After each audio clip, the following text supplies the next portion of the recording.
Now that the game is done, it's our time to check in. Well, we're talking about the ultimate heist here if the Bucks can steal this game. Bucks Talk starts now. Sends it to Lillard at midcourt. He's on his back foot, throws up the desperation heave, and it misses. Well, we've seen some wild ones through the years. That was about as wild as it gets to start the new year. And now, live from Fiserv Forum, here's Justin Garcia and Brandon Sneide. Disappointing, to say the very least, here for the Bucks, and these are the games that, Brandon, we talked about before. I don't know if you can truly say this is what costs you a seed line yet, but you got to get the win back somewhere, because I think it was the New Year's Eve game. We talked about this on the post-game show, going into February. So once this month ends for the Bucks, it is by the numbers. John Schulman of NBA.com puts together a comprehensive look at the month each month. And what are the takeaways? Which teams have the most back-to-backs? Who has the hardest schedule? Who has the easiest schedule? Who has long road trips? And so on. The Bucks, by the numbers, had the easiest schedule of the month in January. And now you start 0-1 against a team that is playing for the lottery and has beaten you 3 times now this season. But once you get out of January, you got 35 games left starting February. And 32 of those 35 are against teams that are either in the playoffs or think they're going to be playoff teams. So the point of all of it is you can't let losses like this pile up. And I know you were without Giannis and Damian Lillard for 2 of them, but you've now seen 3 in the last week. And, we haven't fully gotten into the, is this the hangover from Las Vegas? Look what happened to the Lakers last year. The Pacers got a little bit of a bumpy start afterwards as well. I'm not willing to entertain that just yet, because I think there's so many caveats that apply to this. But, I mean, if you're one that was in that camp that thought, look, this isn't good for veteran teams, you would point to what the Bucks have done since. Yeah, Justin, I'm with you, man. It's a very frustrating loss. And to be quite honest with you, there's no excuse for it. Brooklyn played last night. The Bucks did not. They had all 3 of their stars playing in this one. They were at home. You're playing against a team that not only is in the lottery, but seemingly trying to tank for a better chance at the lottery. Yeah, I mean, Brooklyn is saying, look, what else do you want us to do? We have traded just about every player that has had a big game against you. And you knew, coming in, Cam Thomas and Cam Johnson have killed the Bucks, throughout the course of this season and last season in part 2. That was the only way they were going to win this game, and you allowed both of them to kind of have a 26 points from Johnson and 24 from Thomas. And you mentioned it, the 3rd time that Brooklyn has beat the Bucks this year, 2nd time in 8 days, and that hasn't happened in 10 years, Justin. Where they have beaten the Bucks 3 or more times in the regular season. So it was very disappointing. I know on Tuesday you and I agreed that in 2025 we would have a game ball despite a win or a loss. Tonight, again, just a very bad loss. Great effort late, I guess, coming back. I know it's not my thing, but I would give the game ball to MarJon Beauchamp and Pat Connaughton for what they gave you. The anecdote that Doc shared in his post-game about Pat continuing to put in the work. It was vintage Pat Connaughton with that block that led to a dunk. But MarJon Beauchamp, I know I've talked with Marcus Johnson about this, and Doc Rivers echoed it too, that, look, if he's going to play defense like that, he's going to have a spot on this team. I thought it was noticeable, the job that MarJon Beauchamp did on Cam Johnson when he came in the game, because Cam Johnson was getting a lot of corner threes. Everybody the Bucks tried to throw on him just didn't seem to bother him. He's got great length, but so does MarJon Beauchamp, and I thought he played him very well. Yeah, I would completely agree with that, and I don't have any issue with that game ball going to those guys. And the one that I have it going to is in part because of he played Pat Connaughton and he played MarJon Beauchamp, and that was Doc Rivers. I thought, again, you could have the argument, well, he didn't have his team ready. They gave up. They were down 24 points to a team that's trying to lose. And a lot of that is like the players got to play. Like, I think coaching is overrated on both ends, good and bad. There's good things that coaches can do and they have done, and there's, vice versa. But I love that Doc was willing to kind of go to the end of his bench, and he had mentioned Pat Connaughton in the post-game press conference there, in the work that he was putting in, away from the game and come into the court, on a Sunday and running laps and whatnot. But I thought his lineup, Justin, late in that game, I believe it was Lillard, Rollins, Prince, Giannis, and Gary Trent Jr., which I believe is the smallest lineup he's played throughout this year. That lineup kind of got him back into the game. Yeah. They went on that 9-0 run with that lineup. Gary Trent Jr. hit a couple of big threes. And also you got to give Doc some bonus points for the 2 for 2 on challenges tonight. That one late was kind of a no-brainer. You're going to kind of use it or lose it, but it got the Bucks the ball back and an opportunity, and the out-of-timeout play was fantastic. Damian Lillard probably hits that shot, Justin, 9 out of 10 times. The one time he didn't was obviously to tie the game up, but I got to give a lot of credit to Doc Rivers. And I know I've come on here a few times and said he's the right guy for the right job, and I don't think enough people give him credit for what he does, not only for this team, but throughout the course of his career. But, I thought he had his guys going real hard. Marcus Johnson made a comment in the game. It was about 6.5 minutes left, and he's like, I don't think Doc Rivers has given up on this yet. That was when I think they brought in Marjan and Pat. But he mentioned, that Giannis and Dame were still out there, and he thought that was interesting. And I thought Doc Rivers was excellent tonight. Obviously, you want them to win the game and be a little bit more prepared against a team that's trying to lose. But, players got to play. And Damian Lillard and Giannis weren't great, together throughout the course of this game. And, going forward, it's got to change. You got to stop losing these games that they should be winning.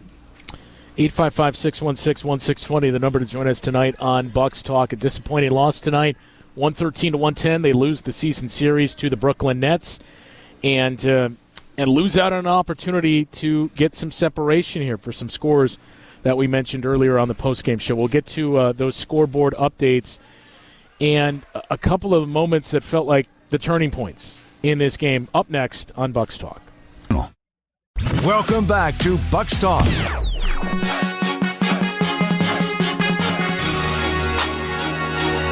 113-110, the final here.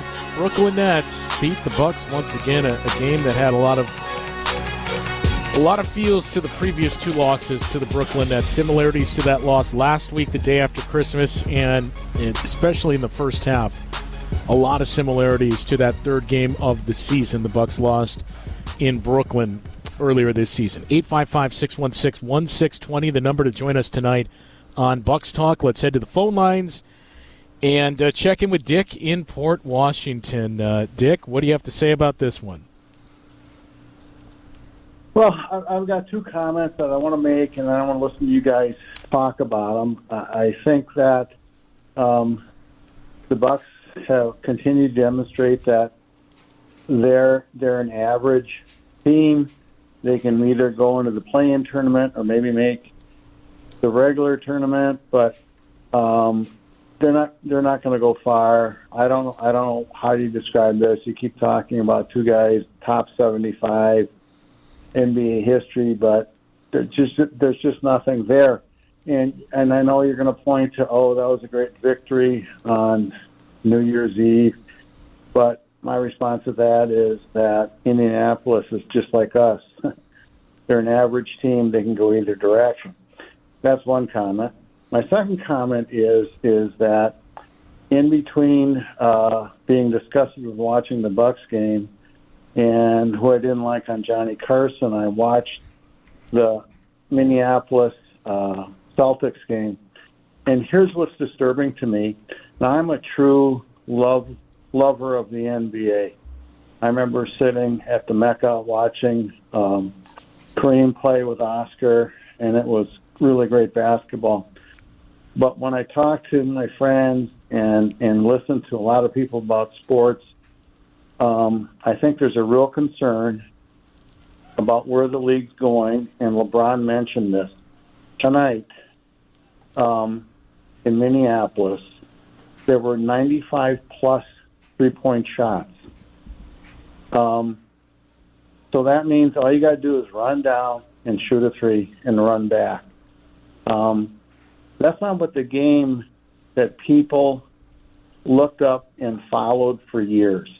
When it used to be a great time, and I think you guys might have even been in diapers then when this happened, but every Friday night it was the Knicks and Bucks playing, and on Sundays it was Celtics and somebody else, and it was a true basketball game.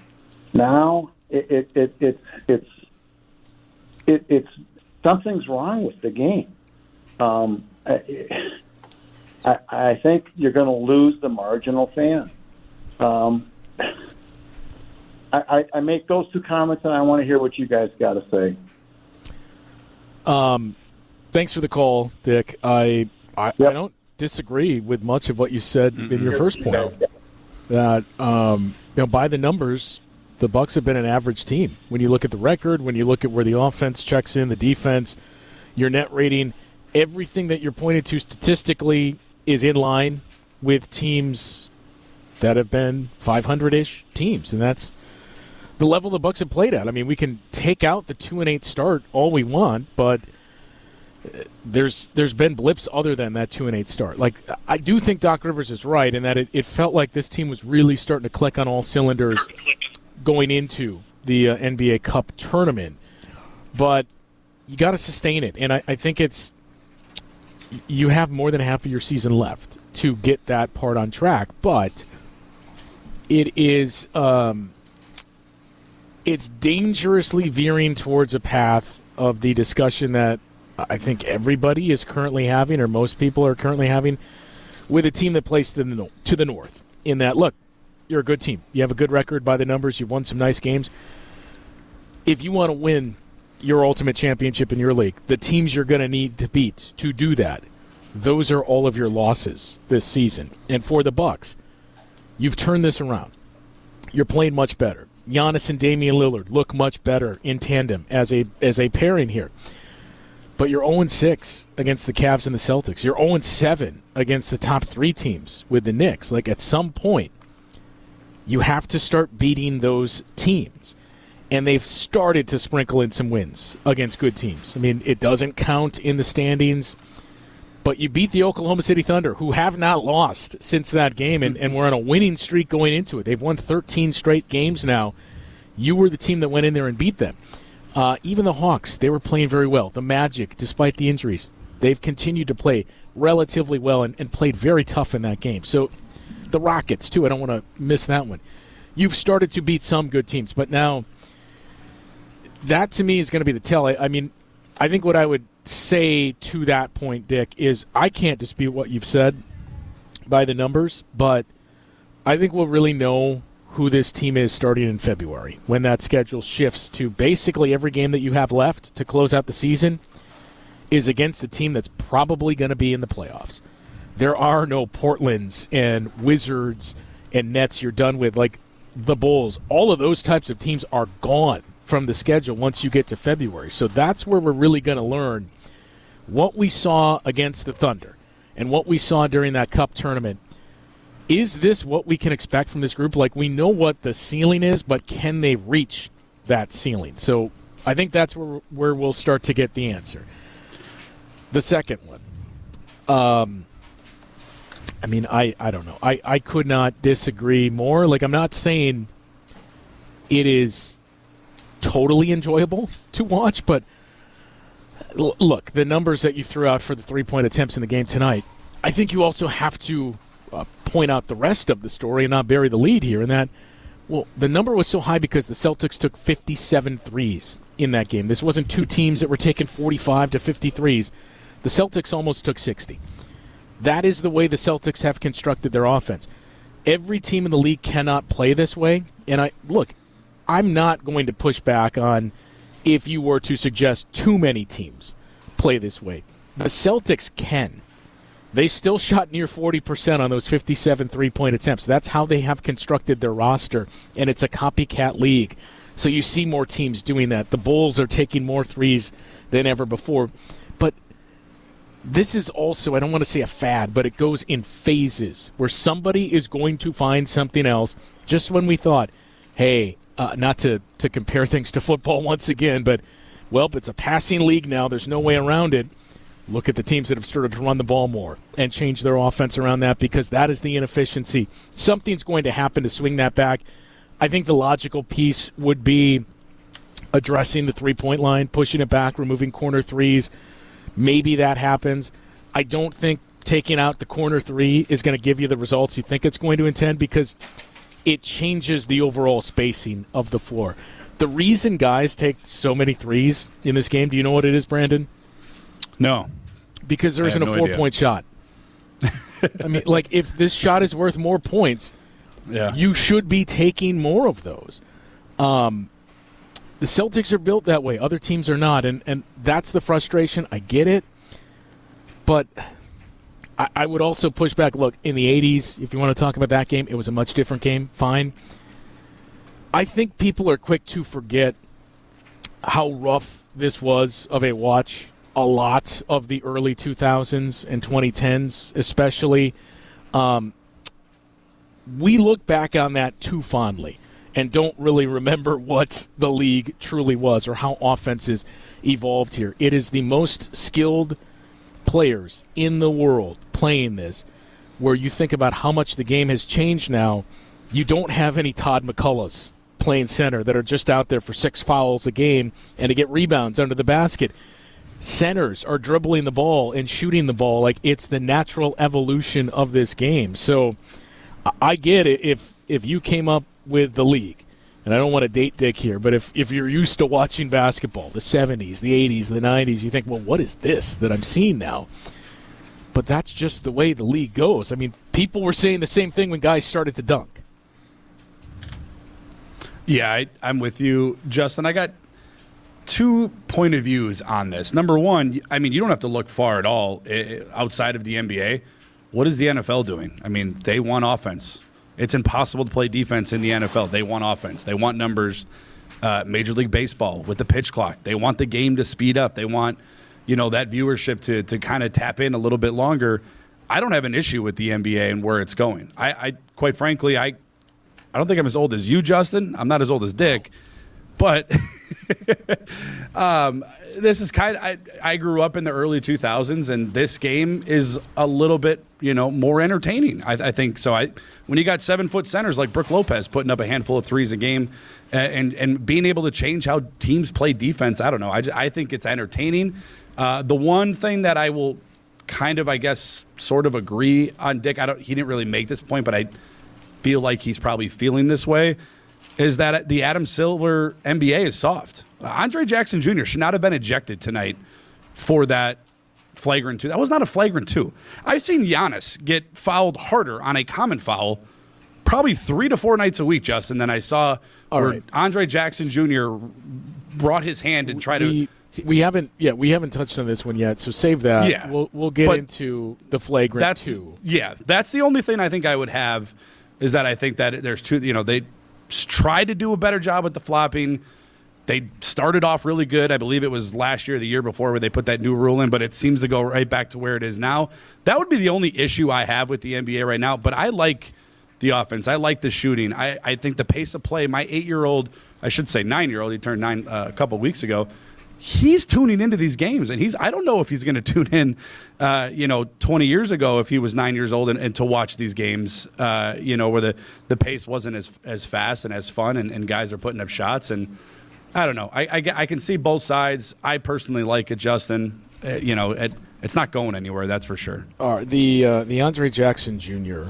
flagrant 2. We'll get into that conversation coming up after this. So in the final few minutes of the first half, this game, the Bucks lose 113-110 to the Brooklyn Nets.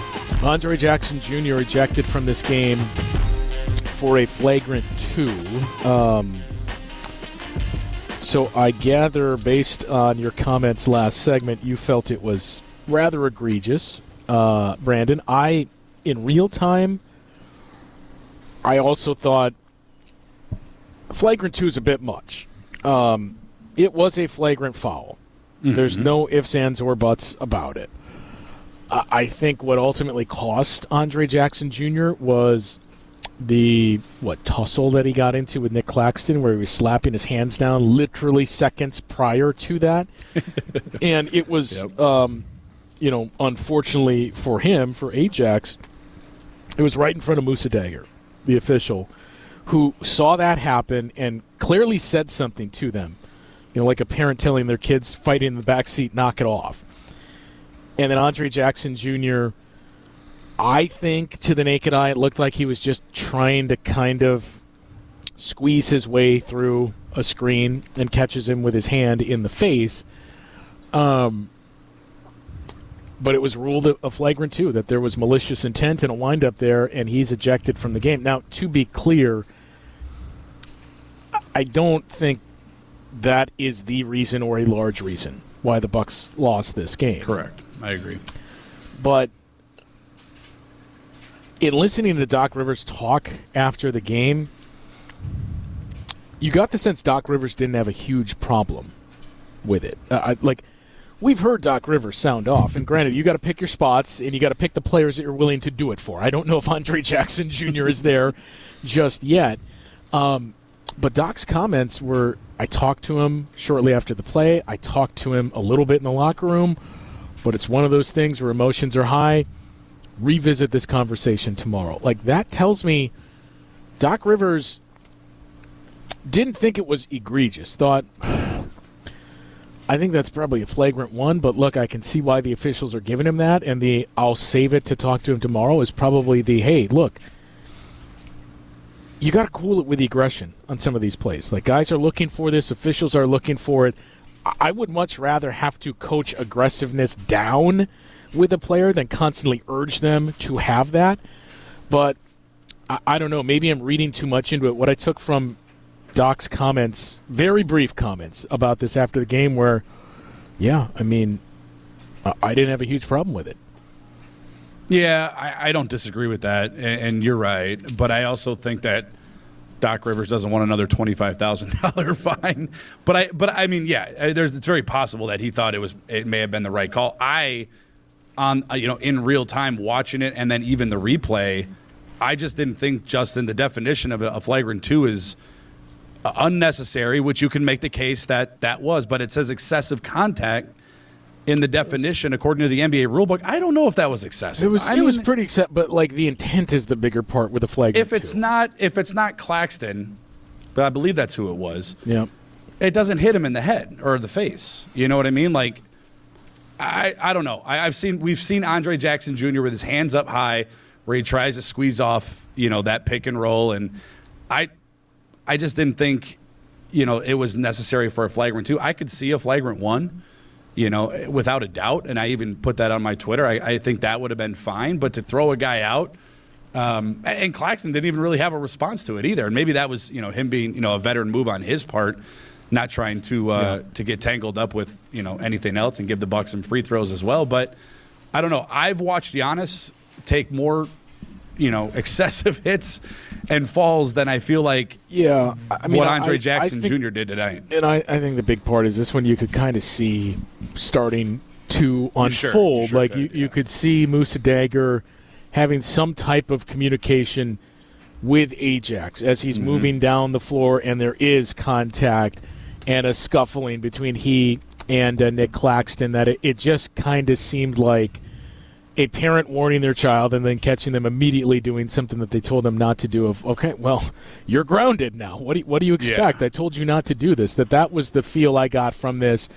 And again, just the way that Doc kind of handled that question reshaped a little bit of how I felt, because I thought in real time it's not a flagrant 2. I think this is a bit excessive, but just hearing Doc's thoughts on it started to change that just a little bit here. So the Bucks had their chances, and that's kind of the theme of, we said 3 tough losses here, granted 2 without Giannis and Damian Lillard in these past, 10 days here. All 3 of those were not only winnable games, they were games the Bucks were leading. Or in the case of this one, led in the first quarter, had a very strong chance to seize this one. There was a couple of moments that really stood out the most. What was the moment where you felt like this is it? We'll get into that conversation coming up after this. 113-110 final here. The Brooklyn Nets beat the Bucks, winning the season series 3-1. It was almost the biggest comeback the Bucks have had since early last season, when they came back from 26 down to beat the Portland Trail Blazers here at Fiserv Forum, who, by the way, is your next opponent at Fiserv Forum Saturday night in the Blazers. But, Brandon, it certainly started to get close. We said this on the radio broadcast. Look, if you can get this to 12 or 10 going into the fourth quarter, you feel pretty good. I think it was 11 going into that. They had a couple of opportunities early that you felt like may have been the death knell, where Damian Lillard missed a three. Gary Trent Jr. had one rattle out that would have made it a 7-point game. But then all of a sudden, they just started to chip away and went on a 20-0 run with that group, largely fueled by Pat Connaughton and MarJon Beauchamp, who were just out there for defense to help the Bucks get some stops. Dame starts to hit shots. Giannis is scoring in the paint as well. But there was plenty of opportunities, and that was kind of the similarity to this game and the loss last week, where Portland, the Nets gave you every chance to steal that game last week. You started to see more of the same tonight, but was there one singular play or missed shot where you felt like, that's it, it's over? Like, over as in the Bucks are going to win this? Did you have both feelings? I had, when you mentioned at the start of the show, Justin, that Doc Rivers going to Pat Connaughton and MarJon Beauchamp were, you thought of the Pat Connaughton dunk they're going to win? I thought the block and then the dunk, yeah. Because that cut it within 8. Now, keep in mind, that was at the 2:53 mark. Yep. I almost said Boston. Brooklyn hadn't scored until the 6:55 mark in that fourth quarter. So that was 4 minutes without them scoring, and the Bucks in the middle of that run. And when you get Pat Connaughton to block the three, and then he goes in for the dunk, you were there, Justin, the TV broadcast. It felt loud in that arena. And that at very next possession for Brooklyn, Cam Thomas missed a shot. Yeah. Bucks get the rebound. So I was like, man, there's almost 3 minutes left. I thought that was going to be the point for the Bucks to take the lead. And then, obviously, when Giannis missed the dunk, I kind of figured that was it. Brooklyn did not score for nearly 7 minutes. That's insane. It was 111-90 with 6:55 left. They did not score again until Zaire Williams hit those 2 free throws with 6.1 seconds remaining. Yet when Damian Lillard, I had a few of those moments too, but when Dame had that layup with 37 seconds left is when I felt like, I can't believe they're actually going to win this game. And just the presence of mind for Damian Lillard to know in that spot, we don't need a 3, we just need a basket. And Brooklyn's defense is not set, I see an opening, I'm just going to the hole and scoring here. Like, once that happened is when I really felt like, wow, I can't believe they're going to win this game. I don't remember where it was. It was a minute or so earlier than that when Giannis missed the dunk. That would have given or would have sliced the lead down to, I think, 4. I mean, it did seem like as you're watching it unfold, he leaped a little early, started the jump just a little bit early, but we've seen Giannis throw those down before. When he missed the layup, though, was when you could just sense all the air was deflated out of the building here in Fiserv Forum. I do have one other question about the way the Bucks closed this game, and look, it is the epitome of nitpicking. But we'll open up that can of worms and wrap things up after this. 113-110 the final. The Brooklyn Nets beat the Bucks tonight inside of Fiserv Forum as we're starting to wrap things up here on Bucks Talk. And Brandon, I said there's one last thing I did want to briefly hit on, and I acknowledge this is to some extent nitpicking, but the final 2 cracks that the Bucks had at it, I suppose I did kind of question this on the air as it was happening with 6.1 seconds, but I was proven wrong with what Doc Rivers drew up on that first of the sideline out-of-bounds plays where you had Giannis darting to the rim as if you were just going to go for, all right, let's get him the lob to score, and I think that caught Brooklyn off guard to think, wait a minute, what are they doing here? It's a 3-point game. They seemed to freeze. It allowed Giannis to catch the ball cleanly and get Damian Lillard coming off a screen and get a good look that just didn't drop. But, again, as we say, the Nets just gave you all these opportunities. They step out of bounds on the rebound. You get one more crack. Giannis either has to be the inbounder or cannot be on the floor. You're allowing Brooklyn to play 5-on-4 when they know with 0.6 seconds remaining, you need a three. This guy isn't taking it. Yeah, I agree. I was kind of yelling about that at the TV because I think the Bucks were caught a little bit off guard too, Justin, the way they were defending him. I mean, they were giving him anything in the paint, really anything inside that 3-point line. So, again, once Damian Lillard missed that first attempt, which, again, I thought was a fantastic, out of the timeout play, despite that, the referees, or I guess Brooklyn gave the Bucks a gift, I didn't have any hope that was going to be a good shot that they were going to get off. And the opportunity was there with Damian Lillard, your best shooter, with a really good look late in the game. And unfortunately, shots just didn't fall tonight. Just didn't go tonight. Chance to redeem themselves on Saturday night when the Portland Trailblazers come here to Fiserv Forum. That is a 7 o'clock tip. 6:30 is when our pregame coverage begins. And as always, be sure to stick around after the game for Bucks Talk. We will talk with you then. Start the